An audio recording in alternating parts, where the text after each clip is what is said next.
Welcome to Eric science academy. तो आज हम क्लास 9 मैथमेटिक्स स्टार्ट कर रहे हैं।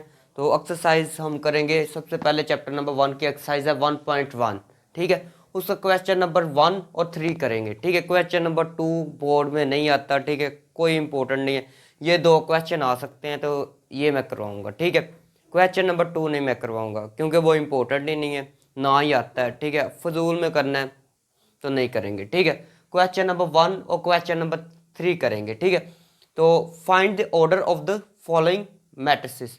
क्वेश्चन नंबर 1 क्या है कि मैट्रिसेस का ऑर्डर फाइंड करना है। ठीक है, सबसे पहले ना 3-4 नंबर है, ये 4 नंबर है।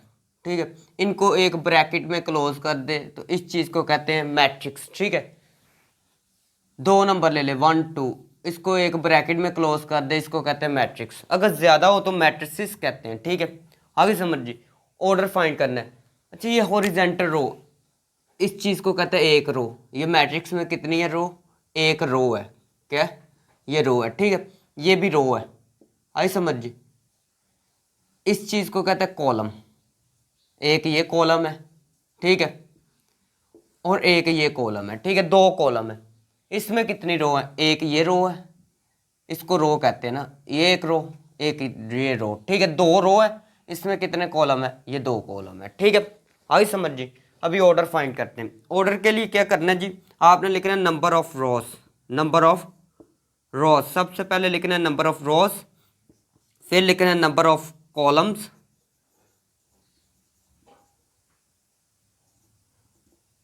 Equal to number of rows. इसमें नंबर ऑफ रोज देखनी। ये देखिए, एक ये रो है। ठीक है, एक ये रो होगी, एक ये रो। ठीक है, दो रो होगी।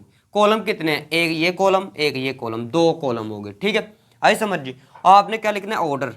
ऑर्डर ऑफ ए है मैट्रिक्स, तो यहां पर ए लिख दे। ठीक है, ऑर्डर ऑफ ए क्या बनेगा? पहले ये 2, फिर बाय, फिर 2। लिखने का तरीका कर क्या है? पहले लिखते हैं ये वाला 2, रो वाला 2। ठीक है, फिर बाय लिखते हैं, फिर कॉलम वाला 2। ठीक है, 2/2। लो जी, क्वेश्चन हो गया। फिर सेकंड वाला देखें, बी वाला है। इसमें भी क्या लिखना है? Number of rose. Number of रोज लिखनी है। कितनी है रोज? एक ये रो, एक ये। ठीक है, दो रोज होगी। कॉलम कितने हैं? Number of columns. कॉलम कितने? एक ये, एक ये, दो कॉलम हो गए। ठीक है, तो आपने ऑर्डर कैसे लिखना है? ऑर्डर ऑफ बी है यहां पर तो बी लिख दे। अगर यहां पर सी होता सी लिखना था। ए है तो ए लिखा है। ठीक है, पहले ये रो वाला 2 बाय, फिर ये नीचे वाला 2। ठीक है, सेकंड वाला भी हो गया, बी वाला भी। सी वाला देखे, सबसे पहले वही छोटा सा झूठ, number of rose. Number of रोज लिखने हैं। कितने रोज है? ये देखे एक ही रो है बस, ये एक ही, ये देखे रो है। ठीक है, तो इसको लिख दे 1 रो है। ठीक है, फिर नीचे नंबर ऑफ कॉलम्स। कॉलम्स की तादाद कितनी है जी? एक ये एक ये। ठीक है, दो। ठीक है, आई समझ जी। ऑर्डर बता दे क्या लिखना है? ऑर्डर ऑफ सी। सी है तो सी लिख दे। सबसे पहले रो कितनी है? एक, 1 बाय 2 है, फिर 2 लिख दे। ठीक है, ये सी वाला देखें, डी वाला। सबसे पहले नंबर ऑफ रोज कितनी है? एक, दो, ये एरो नहीं आपने लगाने, 3। ठीक है, 3 है नंबर ऑफ रोज। ठीक है, कॉलम कितना है? कॉलम सिर्फ एक ही है, ये देखिए सीधी लाइन एक ही आएगी। ठीक है, ये सिर्फ कॉलम है एक ही। ठीक है, तो number of columns, number of columns कितने हैं? एक ही है। ठीक है, तो लिखने का तरीका कर क्या है? Order of D. डी का ऑर्डर क्या बनेगा? पहले ये 3, फिर बाय, फिर 1। ठीक है, आगे समझ जी। फिर ई वाला देखें, नंबर ऑफ रोज कितनी बनेंगी? एक, दो, 3। ठीक है, 3 लिख दे। आगे समझिए यहां तक। Number of column, number of columns कितने कॉलम? एक, दो, दो हैं। ठीक है, तो ऑर्डर ऑफ ई, ई का ऑर्डर क्या बनेगा? पहले 3 है, पहले 3 बाय, फिर 2 है, 2 लिख दे। आगे समझ जी। फिर यहां पर आ जाए, नंबर ऑफ रोज एक ही रो है, नंबर ऑफ कॉलम्स, कॉलम कितने, एक ही कॉलम है, सही है। आई समझ जी। तो आपने क्या करना है, ऑर्डर फाइंड करना है, ऑर्डर ऑफ एफ का ऑर्डर क्या बनेगा, 1/1, सही है। आगे समझ जी। यहाँ पर मैं डायरेक्ट ऑर्डर लिख रहा हूँ, आपने पहले नंबर ऑफ रोज लिखनी है, तो मैं यहाँ पर डायरेक्ट लिख रहा हूँ ऑर्डर ऑफ जी। जी का ऑर्डर क्या बनेगा बच्चों, पहले कितनी रो है, 1 2 3, 3 रो है, वाई लिख दे। कॉलम कितने, 1 2 3, 3 ही कॉलम है, ठीक है, 3/3 बन जाएगा, सही है। यहां पर देखे मैं डायरेक्ट लिख रहा हूं, आपने ऐसे लिखना है, नंबर ऑफ रोज पहले फिर number of columns. Order of age, age का डायरेक्ट ऑर्डर क्या बनेगा, रोज कितनी है, 1 रो 2 रो, ठीक है, 2 रो है, बाय कॉलम कितने हैं, 1 2 3, 3, ठीक है। क्वेश्चन नंबर 1 सॉल्व, ठीक है। क्वेश्चन 3 देखें, ये एक मैट्रिक्स है इक्वल टू ये मैट्रिक्स है, ठीक है। तो मैट्रिक्स के अंदर वाले नंबर जो होते हैं ना, ये वाले, ठीक है, इनको कहते हैं एलिमेंट, ये एंट्री कहते हैं। इसको क्या बोलते हैं, मैट्रिक्स के जो अंदर नंबर लिखे होते हैं इनको क्या कहते हैं, एंट्री, ठीक है। एक है तो एंट्री और ज्यादा है तो एंट्रीज बोलेंगे, ठीक है। तो फर्स्ट वाली जो एंट्री है, फर्स्ट वाली एंट्री फर्स्ट वाली के इक्वल होती है, सही है। अगर दो मैट्रिक्स इक्वल हो तो फर्स्ट वाली के इक्वल होगी, सही है। सेकंड वाली जो है, ये सेकंड वाली ये है, तो इसकी सेकंड वाली क्या है, -7, तो ये सेकंड वाली के इक्वल हो जाएगी, सही है ना। ये देखें थर्ड वाली है, तो यहां से थर्ड वाली देखें ये है, ठीक है, तो इसके इक्वल है। 4 वाली 4D - 6, तो 2D के इक्वल है, सही है। फर्स्ट वाली के सेकंड वाली के थर्ड वाली फोर वाली के इक्वल, सही है। इनको नाम दे दे, इसको 1 का नाम दे दे, इसको सेकंड का नाम दे दे, ठीक है, इसको थर्ड का नाम दे दे, और इसको बच्चों बता दो 4 का नाम दे दे, ठीक है। आगे समझिए। सबसे पहले आपने क्या याद रखना है कि थर्ड वाली को इस्तेमाल करना है, क्या करना है, थर्ड वाली को इस्तेमाल करना है, ठीक है। तो आपने क्या करना है, यूज थर्ड को आपने यूज कर देना है, ठीक है। पहले थर्ड वाली मैं लिख लेता हूं, बाद में इस्तेमाल करते हैं, ठीक है। बच्चों ये माइनस है, जब कोई एक चीज माइनस होती है इक्वल की इस साइड पर, वो दूसरी साइड पर जाएगी तो क्या हो जाएगी, प्लस। अगर एक चीज प्लस है दूसरी साइड पर माइनस होगी, अगर एक चीज माइनस है तो दूसरी साइड पर प्लस होगी। तो ये माइनस है, दूसरी साइड पर जब जाएगी तो क्या हो जाएगी, प्लस।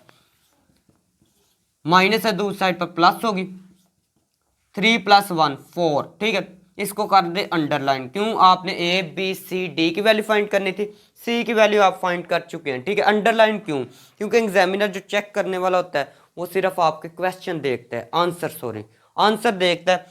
उसको ये देखे हाईलाइट आप मार्कर से करेंगे, उसको पता चल जाएगा कि यही आंसर है, ठीक है, उसी को वो चेक करेगा जल्दी से। वैसे ऊपर से भी कर सकते हैं, लेकिन ज़्यादा हाईलाइट किया हो तो आंसर ज़्यादा उसको नज़र आएगा स्पीड से, तो वो चेक जल्दी जल्दी करेगा, क्योंकि एग्जामिनर जितने पेपर चेक करता है उतना उसको बेनिफिट होता है, ठीक है, मनी का।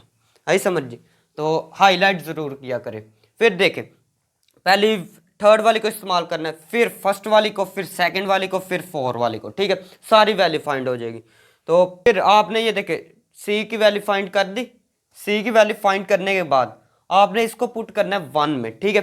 तो करें 1 में, तो पुट लिखना है, पुट का मतलब बताता हूँ, सी इज इक्वल टू, जो आंसर आया वो लिख ले, सी इज इक्वल टू 4 इन 1, ठीक है।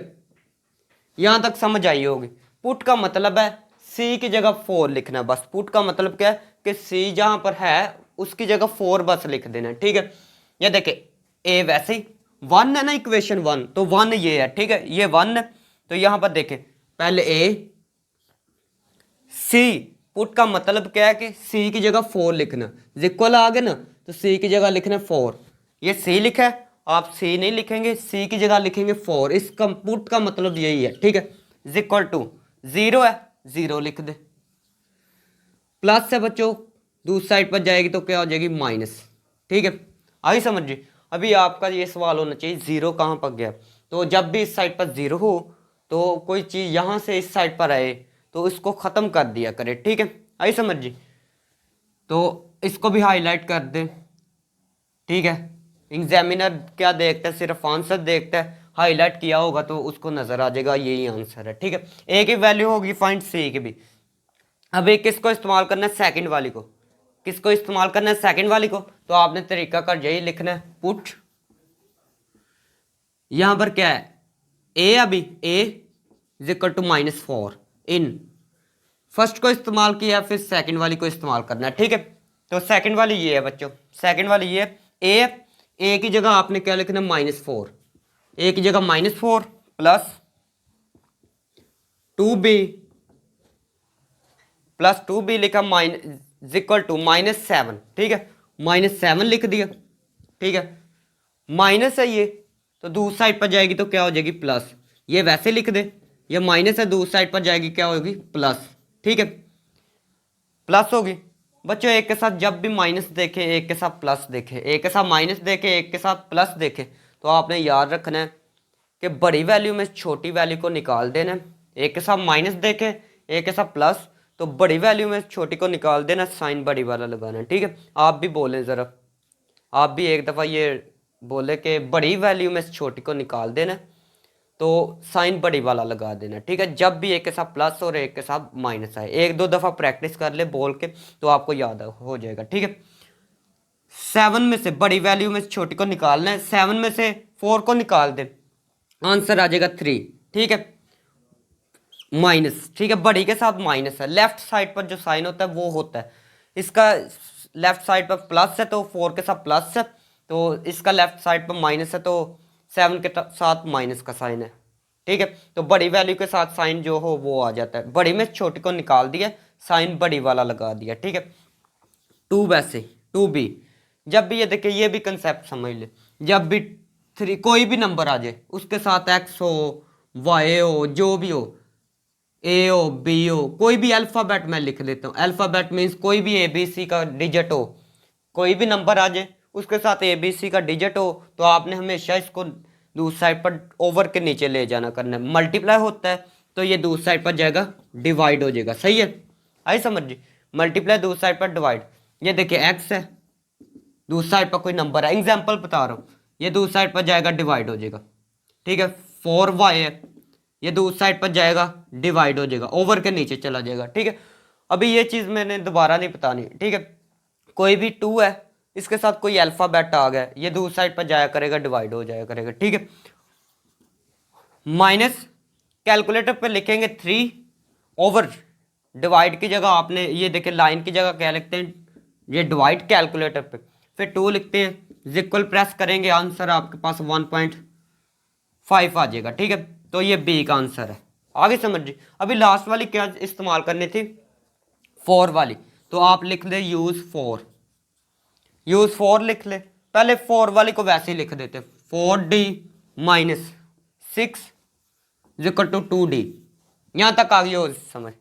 आपने क्या करना है, डी वाली को एक साइड पर ले आना, ये प्लस है तो दूसरी साइड पर आएगी तो क्या होगी, माइनस। ये वैसे 4d, ये प्लस है, दूसरी साइड पर आएगी माइनस हो जाएगी, लो जी ये माइनस होगी, ठीक है। ये प्लस माइनस है तो दूसरी साइड पर जाएगी, प्लस हो जाएगी। इसने ये काम किया कि ये दूसरी साइड पर गई, प्लस है, जिसका साइन नहीं होता उसका प्लस होता है, ठीक है, जिसका साइन नहीं लिखा होता है उसका प्लस होता है। तो ये दूसरी साइड पर आएगी, माइनस हो जाएगी, ये माइनस होगी, जिक्वल के दूसरी साइड पर ये माइनस है, दूसरी साइड पर जिक्वल के इस साइड पर आएगी तो प्लस हो जाएगी, ठीक है। 4d में से माइनस कर दे 2d, तो बाकी 2d बच जाएगा, ठीक है। आगे समझिए। अभी ये देखिए मैंने आपको ये तरीकाकार बताया था, कोई भी नंबर हो उसके साथ अल्फाबेट हो तो ये हमेशा दूसरी साइड पर जाया करेगा तो डिवाइड हुआ करेगा, ठीक है। आगे समझिए। अभी आपने क्या करना है, कैलकुलेटर पकड़ना है या ऐसे कर दे, 2 का टेबल पढ़े, 2 1 ज़ा 2, 2 3 ज़ा 6, ठीक है।